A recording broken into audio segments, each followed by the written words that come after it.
খুবই ভালো। এটা এবি ব্লকের পুজো, আর এখানকার লেডিস ক্লাব বলুন, এখানকার সমস্ত কিছু বলুন, মহিলারা খুব শক্তিশালী।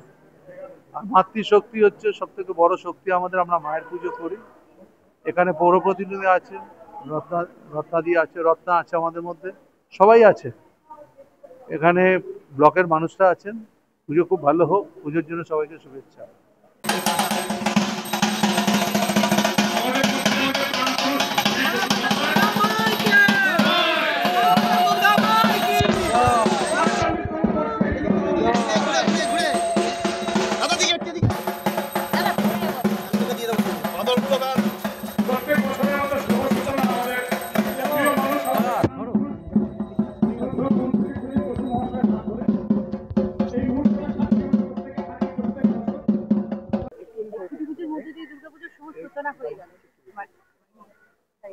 তো আর এই বছরের থিম তোমাদের দেখলাম ইচ্ছে, এইরকম কি চিন্তা ভাবনার মধ্যে দিয়ে এরকম?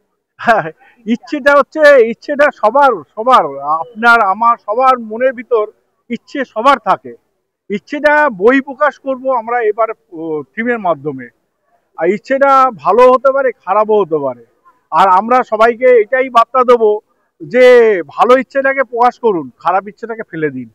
এবং ভালো ইচ্ছে যদি প্রকাশ করা যায় তাহলে সমাজ আরো উন্নতি হবে। এটাই আমাদের এবারের থিম, ইচ্ছে। আমি বলবো আপনারা আসুন, এবি ব্লকে আসুন, এই ইচ্ছে থিমটা দেখে যান এবং আপনার মনের বই প্রকাশটাও করুন, এবং সেই বই প্রকাশের সাথে আমাদের ইচ্ছেটাকেও মিশে যাবে। এবি ব্লক সবসময় একটা নতুনত্ব করে, যেমন সোনাঝুরির হাট বা অন্য কিছু। এবছরে কি একটু ওইরকম কিছু ঘোরানো? এবারও মেলা থাকছে, এর জন্য একটা তো কিছু রাখতে হবে জায়গা। শুধু আমরা আনন্দ করবো সেটা হয় না, বাচ্চাদেরকে নিয়ে। আর একটা দিন 3 দিনে আমাদের ব্লকের সবাইকে নিয়ে আমাদের এখানে পঙ্ক্তি ভোজন হয়। আর একটা মানে কিছু দুস্থ যারা আছে তাদের থেকে, আমাদের ব্লকের উৎসাহ থেকে, লেডিস ক্লাব থেকে তাদের একটা ইয়ে করা হয়, খাওয়া। যেটা বললেন আমি বলি,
মহাবীর